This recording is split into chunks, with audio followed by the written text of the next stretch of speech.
చక్కని మా అన్నయ్యకు చిక్కిన ఈ చిలకమ్మ వచ్చింది ఇంటికి తన జంట గూటికి.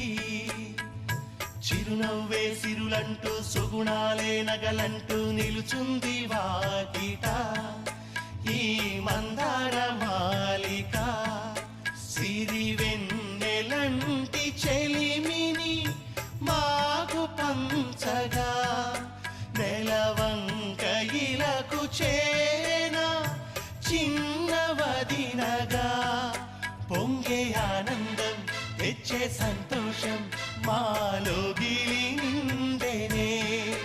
వధువే బంగారం వరుడే తన సర్వం ఇది నూరేళ్ల బంధమే.